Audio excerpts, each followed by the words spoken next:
వివిధ గ్రామాల నుండి సర్పంచులుగా ఎంపీటీసీలుగా ప్రాతినిధ్యం వహించిన గౌరవనీయులు అందరూ కూడా ఈరోజు చేయడం జరిగింది. అదేవిధంగా మండల్ వైస్ ప్రెసిడెంట్గా చేసిన బందయ్య గారితో పాటు మిగతా సర్పంచ్లందరూ కూడా స్వాగతం చెప్తా ఉన్నాను. గోపాల్ గారు, వేమారెడ్డి గారు, ఇంకా మాజీ సర్పంచులందరూ మల్లయ్య గారు, ఉప సర్పంచులు, మాజీ ఉప సర్పంచులు, మల్లేష్, చాలా మంది, వీళ్ళందరికీ కూడా స్వాగతం చెప్తా ఉన్నాను. చాలా సంతోషం. ఎందుకంటే ఈ ప్రభుత్వం వచ్చి 2 సంవత్సరాలైంది. 2 సంవత్సరాల నుండి ఇంకా ఏదో చేస్తారనే నమ్మకం, విశ్వాసంతో అందరూ కూడా ఎదురు చూస్తున్నారు.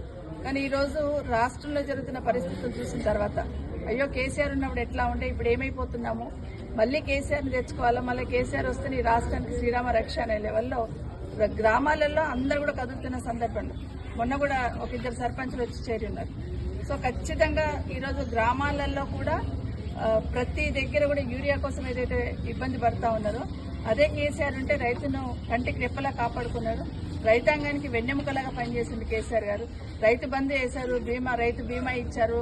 వీలున్నంత వరకు కాలువల ద్వారా కాళేశ్వరం లాంటి ప్రాజెక్టు ఎంత బద్దం చేయాలని ట్రై చేసినా కాళేశ్వరం లాంటి ప్రాజెక్టు కట్టి నీళ్లు తేవాలని, పాలమూరు రంగారెడ్డితో చెవెళ్లకు నీళ్లు తీసుకురావాలని, ఇవన్నీ కూడా ప్రయత్నాలన్నీ ప్రజలందరూ గమనిస్తా ఉన్నారు. ఈరోజు మిషన్ భగీరథ ద్వారా ఇంటింటికి నీళ్లు ఇవ్వడం కానివ్వండి, ఏ కార్యక్రమం చూసినా అంతేందుకు గ్రామాలలో రోడ్ల పక్కన చెట్లు చూస్తే కేసీఆర్ కనిపిస్తాడు. ఆ చెట్లలో పొద్దున్న లేసి ఒక గ్లాస్ నీళ్లు తాగుతుంటే అందులో కేసీఆర్ కనిపిస్తూ ఉంటాడు. చీకటి అయితే ఒక లైట్ వేస్తే కేసీఆర్ 24 గంటలు కనిపిస్తూ ఉన్నాడు. ఎందుకంటే ఈరోజు ప్రతి ఒక్కటి కూడా కంటికి రెప్పలా కాపాడుకున్నాడు. కాబట్టి మరొక్కసారి కేసీఆర్ గారిని తెచ్చుకొని మన రాష్ట్రానికి ఆయనైతేనే శ్రీరామ రక్ష అనే ఆలోచనతో గౌరవ పెద్దలందరూ కూడా వచ్చినారు. మీకు అందరికి స్వాగతం పలుకుతా ఉన్నాను. రేపు లోకల్ బాడీస్ లో ఖచ్చితంగా మన జెండా ఎగిరేటట్టు ప్రతి వార్డు మెంబర్ కానీ, ప్రతి సర్పంచ్ కానీ, ప్రతి ఎంపీటీసీ కానీ గెలిచేటట్టు మనం గట్టిగా గెలిచి అధికార పార్టీని ప్రశ్నిస్తేనే కనీసం దిగొచ్చడానికి అవకాశం ఉంటుంది. ఈరోజు యూరియా కష్టాలు చూస్తా ఉన్నాం. ప్రజలే ఇబ్బందులు పడతా ఉన్నారు, రోడ్ల మీద నిలబడతా ఉన్నారు. కానీ ఈ రాష్ట్రంలో ఉన్న పెద్దలకి చలనం లేదు.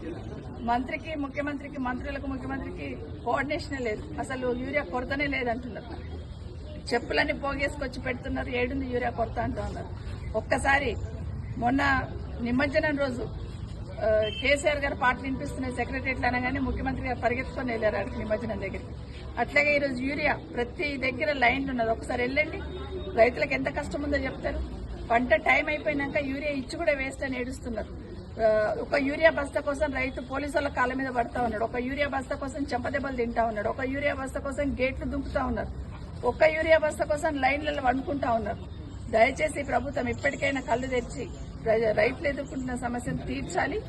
లేదంటే గ్రామాలకు వస్తే ప్రజలే చెప్తారు మీకు నిజంగా ప్రజలు నిలబడ్డారు, రైతు నిలబడ్డారా లైన్లో.